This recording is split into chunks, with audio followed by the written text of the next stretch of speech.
কথা হওয়া দরকার কম, আমল হওয়া দরকার।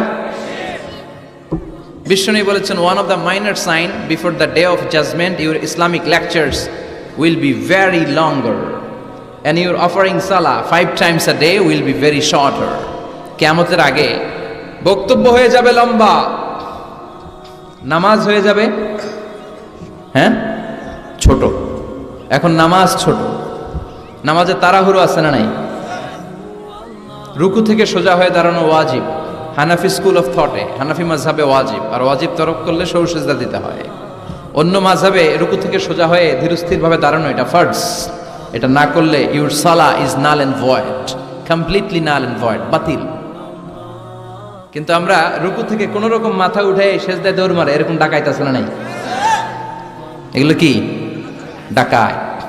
আমার কথা না, বিশ্বনবী বলেছেন সবচেয়ে বড় চোর নামাজ চোর। আল্লাহু আকবার। সাহাবারা বললেন, ইয়া রাসূলুল্লাহ, ইয়া হাবিবাল্লাহ, নামাজের মধ্যে কেমন করে চুরি করে?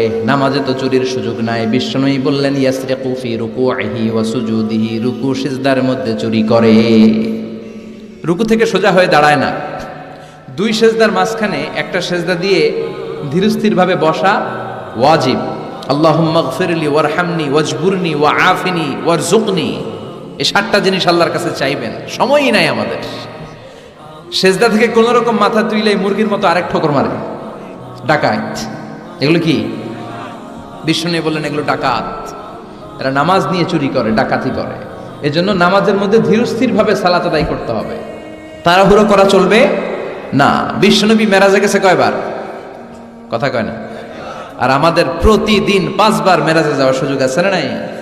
বিশ্বনবী আরশের উপরে যে আল্লাহর সাথে দেখা করেছেন, আর আমরা আল্লাহু আকবার বললেই আল্লাহ চলে আসে। আল্লাহু আকবার, এটা ফিল করতে হবে। আর তাড়াহুড়ো করলে এটা ফিল করা যায় না। এমনকি নামাজে দ্রুত যেতেও নিষেধ করেছেন বিশ্বনবী মুহাম্মদ সাল্লাল্লাহু। বিশ্বনবী বলেছেন, খবরদার, ইযা উকিমাতিস সালাতু ফালা তাতুহা তাসআউন, নামাজ যখন শুরু হয়ে যায় দৌড়ে দৌড়ে যেও না। ওয়াতুহা তামশুন, আস্তে আস্তে হেঁটে হেঁটে যাও।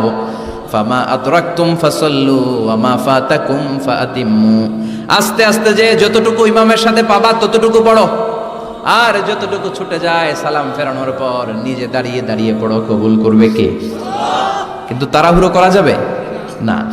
এরকম অনেক দেখেছি, ইমাম সাহেব নামাজ শুরু করছে ওয়াদ-দুহা ওয়াল-লাইলি ইযা সাজা, তো যারা ওযু করতেছে এরা তো সূরাটা জানে কখন শেষ হবে, তো ওযুওয়ালার ওযু মাত্র শুরু হইছে, ওর হিসাব যে কোনো মূল্যে আমার রুকু ধরতে হবে, দিছে দৌড়। মসজিদ ছিল টাইলসের মসজিদ, পিছলায় উল্টায় পড়ছে, লুঙ্গি একদিকে মুসল্লি আর একদিকে।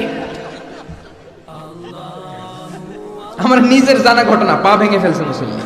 এরকম কত টাইলসের মসজিদে দ্রুত রুকু ধরার জন্য লোকজন যে পিছলা খেয়ে পড়ে, আছে না নাই? কারণ বিশ্বনবীর সুন্নাহকে ভায়োলেট করেছে। যখন ভায়োলেট করবা নবীর সুন্নাহ, কোনো বারাকার রহমত তোমার মাঝে নাই। চিল্লায় বলো ঠিক কিনা? বিশ্বনবীর সুন্নাহ যতটুকু, বরকত ততটুকু। বিশ্বনবী যা দিয়েছেন, যা করতে বলেছেন, সেটাকে বরকত দিয়ে পরিপূর্ণ করেছে কে?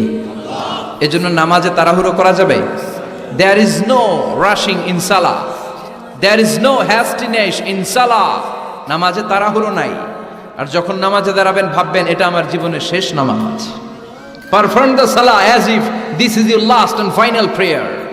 এমন ভাবে সালাতের মুসল্লায় দাঁড়াও আর ভাবো, হতে পারে এটা আমার জীবনের শেষ চান্স, এরপরে হয়তো আর চান্সের সুযোগ আল্লাহ আমাকে দিবে।